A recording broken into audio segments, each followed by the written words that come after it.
Welcome back to WNST, Towson, Baltimore, and Baltimore Positive. I've got the sweatshirt out. Big shout out to Keith Miller and our friends at Strategic Factory for outfitting us around here. Got a guy here that was outfitted for some playoff dates back in his tenure in the National Football League. Worked for the Falcons, worked for the Saints. He hails from Mount St. Joe, but we're not going to sing the Gales fight song because Don Moeller is not here. Chris Pika is back. He is blog and tackle. I'd like to say fresh off of another Bahamas Bowl, but hopefully we get back to all of that and all of your work on that side. But certainly you're now here in Baltimore, and you're now a resident again after being a native. You're about to have your first resident Festivus week here. You're about to start to see the car flags go up, Pike. How about that? We've seen a few in the neighborhood down here in South Baltimore. A lot of people flying the flags and the colors, and it's good to be in a city that has a playoff football team and a consistent playoff team. A lot of teams, a lot of cities in the NFL would like to have what Baltimore's had under John Harbaugh. How many years in the league for you in New Orleans and Atlanta? 6.5. All right. Well, New Orleans was like long struggling when you got there, right? Like, and won a championship after you left. Falcons, I guess, had been to a Super Bowl and sort of tried to get back to the promised land a couple of years ago. But for those kinds of franchises, can you express what it means to – you always put lower-level people. You talk about Black Monday. I want to give you a little oxygen because you always write about this, about when Adam Gase gets fired, there's a whole litany of people getting fired in New York that we don't know about. Same thing in Detroit, in all these places. But more than that, when you win and when things go right, and I guess for a lot of the Ravens brass, winning's sort of, like the Steelers. Like, oh, we're in the playoffs again? Oh, okay. Ask the Patriots people how weird it must be for them this week, right? It's got to be incredibly weird when you've had the run of success that New England's had to sit home in the playoffs. Can't sit well with ownership, can't sit well with coaches. But it's part of the natural order of things. And the Patriots were one of those teams that sort of bucked that trend of, hey, you go to the playoffs 5 or 6 years, maybe you're out for a little bit, come back in. They had an incredibly sustained run with Tom Brady, quarterback. And now that he's not the quarterback there anymore, they struggled this year. They get to watch Tampa play on Saturday night. Right. They get to see Tom play in the playoffs again. And he's a guy that has a lot of chips on his shoulder, whether it's real or manufactured. That's the way he likes to roll. And so, well, they paid him $40 million, and they're getting to play a game in January. That's sort of what you want when you pay your quarterback $40 million, right? That's exactly it. You bring him, and you get Gronkowski out of retirement. They've got they get an opportunity against the football team to advance in the playoffs. But I mean, it is special. When I was with the Saints in 2000, the Saints had been to the playoffs 4 times, had never won. We finally win our first ever playoff game in 2000. We beat the greatest show on turf, the Rams, at home in a game where Oz Hakeem dropped a punt, muffed the punt. Brian Milne falls on it. Maybe up until the time of the Saints winning the Super Bowl, the greatest moment in the history of the franchise was a muffed punt recovery by a Penn State, kind of just a guy, and Brian Milne. And was Gleason on that team? What's that? Gleason on that team? Yes. Yeah, Steve Gleason was on that team. Deuce McAllister. Actually, it was a year away. Aaron Brooks, right? Aaron Brooks was a quarterback, took over for Jeff Blake, who was injured against the Raiders earlier that year. But what you learn in this, and what I learned working in the league, that especially that first year, is how incredibly hard it is to make the playoffs, how incredibly special it is to get there, even though we got our rear ends handed to us the following week by the Vikings, who then got their rear ends handed to them by the Giants in the NFC Championship game. And then you saw what happened to the Giants in Super Bowl 35. So 20 years ago. By the way, Chris, I'm cleaning out things. Look what I found. I've been showing this to everybody this week. I've been showing this picture of David Modell and Coach Billick walking out of the facility in Owings Mills, up Owings Mills Boulevard with the trophy. This is the morning they landed, right off the plane, right? Because the buses went into the facility and the fans had mobbed Owings Mills Boulevard, and David carried the trophy out for the fans. I actually have a picture where you could see in the trophy the fans, in the gleaming part of the trophy.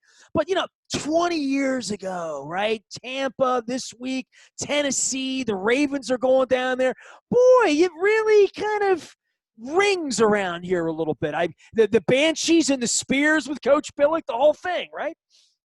It is, and it's a little bit different than last year's game against Tennessee, where Derrick Henry is still forced to be reckoned with. But this looks like a little bit more, especially in the last 5 weeks.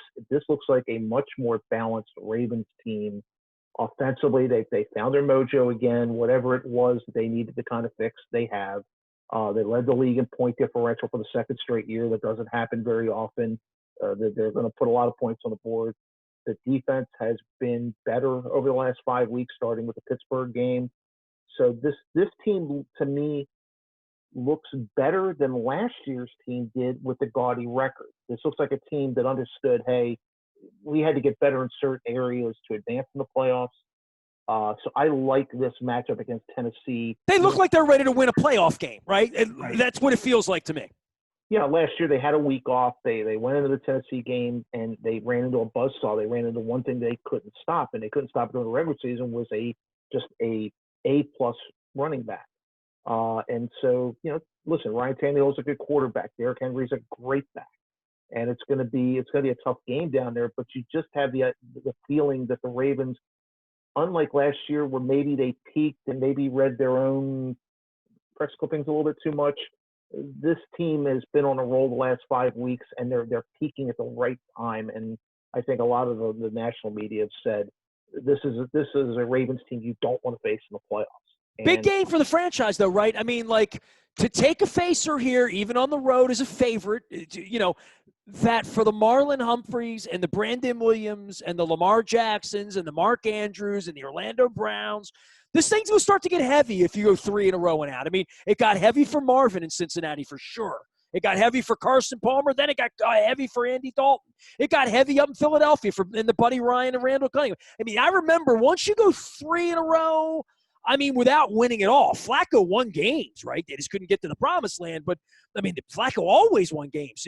On the road, always won games early in his career. That hasn't been the story so far. They got to change that narrative this week.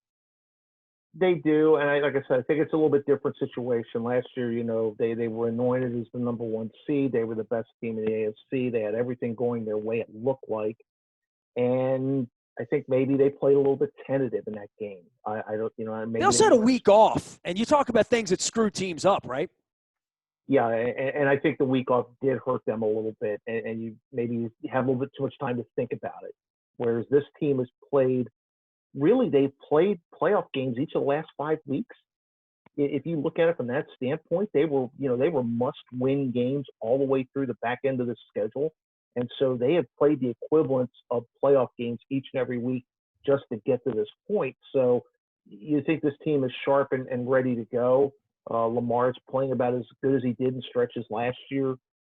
Certainly the running game with Dobbins and Gus Edwards is as potent as they were a year ago. And defensively, this team has found their niche. They play physical. They play the type of defense that Ravens fans are very much used to. And I think Tennessee's going to see a much different Ravens team this time around. He is Tris Pika. He is blog and tackle, as well as a one-time communication director of the Bahamas Bowl, and also working with our friends at the Pro Football Writers and the Hall of Fame Committee and all the folks there doing that. And you're as familiar with as many people in this industry in this sort of a weird week where the Lions and the Jets are trying to figure themselves out. A lot of these franchises, I mean, the Chiefs are going to sit home. Not 2 this year, right? Only 1. So the Bills have to go play this week. And you talk about whether that's a good idea or a bad idea. Aaron Rodgers gets to sit home with Mike Pettin and Zadarius Smith and all them up in Green Bay. This is a real nice time. And I think the weirdness of what's going on politically, obviously where we are with COVID, but if you're a Ravens fan, if you're in any of these cities where football matters or you love football, this triple header thing on Saturday and Sunday, this is going to be a nice little part of the week this week. This is going to be a nice little cool down where I get me some Rofo fried chicken. I'm going to make a stop at a Pizza John's on Saturday morning, load up, have some slices to put in during the weekend. But this is, during a plague, this is all we can hope for, 6 football games this weekend. It is. It's a lot like, when I work in college football side. I mean, it's like a bowl game, New Year's Day, where you've got, back-to-back-to-back games, all of which have some consequence. And so these games all have consequences. This is 6 games over 2 days. and every game means something. And I think that the NFL will prove once again what kind of monster it is in the television ratings, how much people love the game. It is different this year with not having fans in the stands or limited fans in the stands. The playoff atmosphere that we're so used to here in Baltimore and Tennessee and Kansas City and other places, it's not going to be the same. So the teams have to kind of manufacture their own energy, as John Harbaugh likes to say. They have on their T-shirt, but that really is the case. It's now this is for real, and you're sitting at home. You can't sit in the stands, but you can sit at home with your favorite beverage, with your food, and you can watch great football. With two extra teams this year. This is a much different playoffs than we're used to, 7 on each side as opposed to 6. So more teams are in the mix. There's more energy from fans and people who want to see their teams and their cities do well. And I think this is a very interesting, and I think in both the AFC and NFC, very wide open playoff fields. A lot of things can happen between now and Tampa. You said something that I really want to focus on, and this is, I'll let the PR side of you come out. You can put your league hat on if you want. That you said a lot of good football. Yeah, I saw some bad football this year, and certainly the Broncos playing without a quarterback, the Ravens going up to Pittsburgh, and whatever that sham show was. I talk about them jumping the shark from a credibility standpoint. The credibility of these matchups this week and the teams that, as I said, have the week off. This is a good tournament, and a pretty decent 10-5 Miami team that didn't make it, right? I mean, even 10-win teams didn't make it. This has been a good year for the league, even in the middle of the plague. I mean, I just said I think the only thing good that went on during the plague was this, right? Well, they played 256 games in 17 weeks. That was the league's stated goal, was to play everything and play it on time and not have to extend the playoffs out, not have to move the Super Bowl, not have to move the playoffs. The league got that goal, and they made that goal, and they accomplished that goal. There were a lot of bumps along the way. They had to adjust things as they went. Players certainly had to adjust the protocols and team staffers. And the Ravens, their troubles are well documented, what they went through. But they made the turn. So the league got what they wanted, which was great television ratings. They've got a compelling set of teams on both sides, the AFC and the NFC. Games are going to be played on time if everybody does what they're supposed to do in terms of the protocol, because a lot of this, a lot of the talk, I think maybe in the last 6-7 weeks, were there were going to be issues with teams who were out of the playoffs, and those guys and those staffers maybe be a little bit lax in terms of the protocols, and that would cause some problems in the league scheduling. The problems in the last few weeks were teams that were in the playoff hunt, which was completely, you would think it would be completely backwards, but that's really what the league faced in Baltimore and Cleveland and a few other places where in Denver, where they were in the mix for a while. But the league's gotten to this point, and now it's, let's keep everybody healthy for 4 weeks. You've got 3 playoff weeks, an off week before the Super Bowl, and you get to Tampa, and that's all the league's looking towards. They want to get to that Super Bowl 55 with 2 teams in good shape, healthy, no COVID issues. It's a lot easier to manage now that you've got 14 teams remaining and everybody knows what the stakes are. So now everybody really locks down and does what they're supposed to. I'd be hoteling my team. I tell you that right now. I mean, I certainly think that's something there. Again, it's something you have especially if I had a COVID outbreak. If I knew what one was, like everybody in Owings Mills does. Well, you've got to work through that with the Players Association. These guys have had a long year trying to deal with a lot of this stuff. This is something you have to talk about back and forth. There's going to be changes. Teams aren't going to get. There's no change in the first 3 weeks. Teams are going to get to the site the day before the game. So it's managing your team at home. If you are the road team in those games, getting into that site, the home teams are there. They just continue to do what they do. The big difference is going to be the Super Bowl. Those teams are not going to come into the site in Tampa until very, very late in the week. So they're going to manage them at home over a 2-week period where they're not going to come in, the Sunday night or the Monday afternoon of Super Bowl week. That's the only real difference. Everything else is like a regular season week. Teams come in the night before, and you just handle your business. You take care of your protocols, make sure everybody's healthy. The other thing the league has done is they have cut back their travel squads, not the number of players, but the number of staffers. So now only your core people who need to be around the players on a daily basis are going to travel with the team and be around the team. So the bubble shrinks a little bit for clubs, and that happened over the last 2 weeks of the regular season, and that's going to carry through the playoffs. So I believe the Ravens team photographer even had tweeted out that he did not make the cut. He's not going to travel with the team in the playoffs. So it's those smaller positions, but it's shortening that bubble up. Maybe instead of 4 equipment people on the trip, maybe it's 3. Obviously, you'll have your full complement of trainers, but the other people that usually are on a trip now, it's really, really small to keep this as bubbled as you can without being in hotels and really locking people down. Including me. I'm skipping Nashville this week. I do have a flight to Kansas City next week. They have better barbecue. Chris Pike is here. He is blog and tackle. And, for the league and for the playoffs, that's one story. Then there's a story about whether Marvin Lewis is going to get the job in Detroit or who's going to get hired and, all of that. Then there's the offseason thing that began even Sunday morning. I'm watching a pregame show and just thinking about where all these quarterbacks are going, right? Like, the Eagles tank a game on Sunday night to get a better draft pick. They're going to wind up eating $50 million on Carson Wentz one way or another. And there's just so many things happening in all of these buildings right now that the season never really ends. And I think for a lot of the teams that get eliminated, they might be more busy this week than they were if they were playing on Saturday night.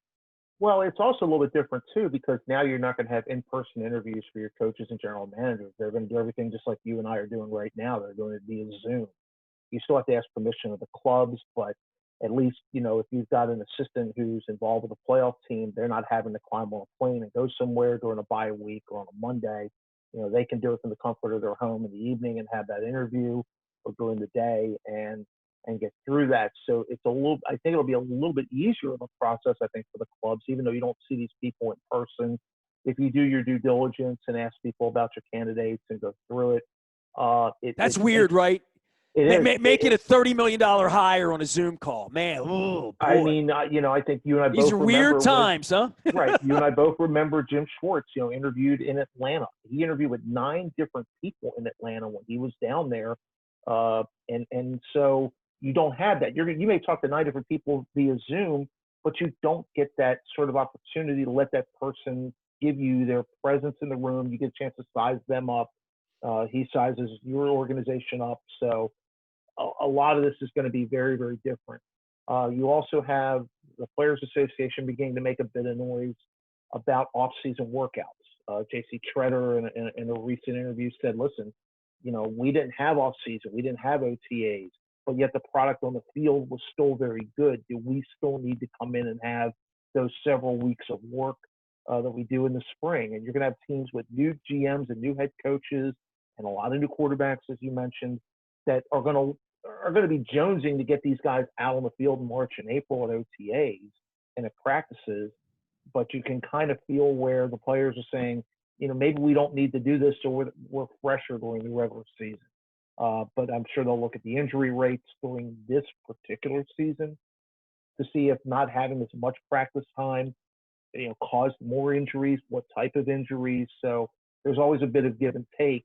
But this offseason with everything, and you'd hope that by the time we get to August next year in preseason play, that the world is a little bit more normal, that you're able to have people in person, that you're able to have fans in the stands, and some of those things start to come back a little bit over the next 8 or 9 months. So this is a transition time for the league, also adding a 17th game more than likely too. So I think there's a lot of questions, but yeah, it's going to start off weird with Zoom calls and Zoom interviews. And you're right, they're going to make $1 million decisions based on a face on a screen, and maybe somebody clicking the button that says, "Here, let me show you my deck of what I want to do for your organization," and I'm going to run through the PowerPoint on Zoom, as opposed to sitting there in the office and being able to look people in the eye and have them look you in the eye. But that's where we are in 2021. He's Chris Pike, a blog and tackle. He can always be found somewhere in South Baltimore between here and Mount St. Joe, and sometimes up with the Loyola Greyhounds as well. Anything you want to say about the integrity of Tank in the last game? People upset, obviously, Giants and Redskins and Eagles involved in whatever that turf war is behind the scenes. But wasn't a good look. Even if Al Michaels and Chris Collinsworth refused to identify it as what it was. I think they got pretty close in the broadcast to describing what they were seeing, and I think Collinsworth even said it's not something I would do. I think first and foremost, I think you have to separate. There are two things at play here. Players in the National Football League are competitors. They want to win. It is against everything in their being not to try to win on every play and not to compete on every play and not to try to be successful on every play. What hamstrings those players from reaching those goals are decisions made by management and coaching. So I want to separate that. The people that said, the Eagles were tanking it, it was fairly obvious. It's not the players. I think Zach Ertz, there was a picture of him on the sideline, still on the bench, minutes after the game ended, and his teammates were back in the locker room. He's sitting on the bench with his head down.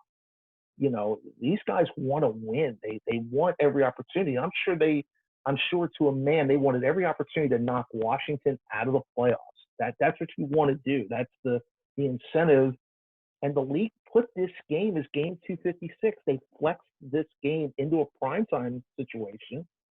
And so you have a team whose management, the other side of this, have nothing to play for. They've got 3 draft spots that they gained by not winning that game.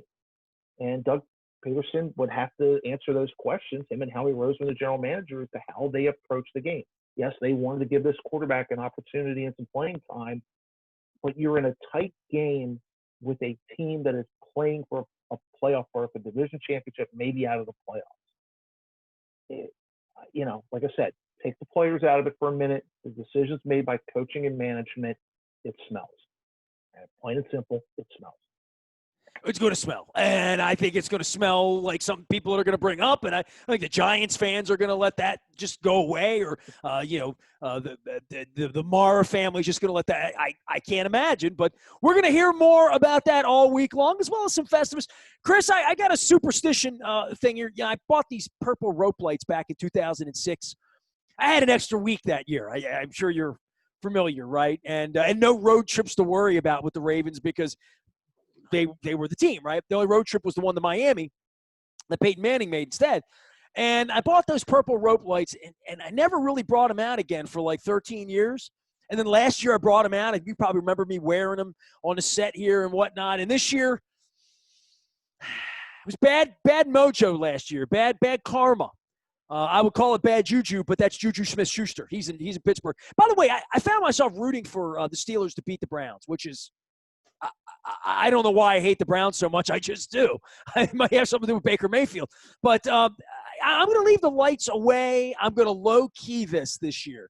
There's no road trips. There's no promise of Tampa and Radio Row and all the things that you and I do together and thoughts that we'd have a bus trip next week to Pittsburgh or a trip to Kansas City or a trip to Buffalo. None of that, right? So I'm just going to lay low. I think I might not shave. That may be my one thing is to get ugly this week with a playoff beard.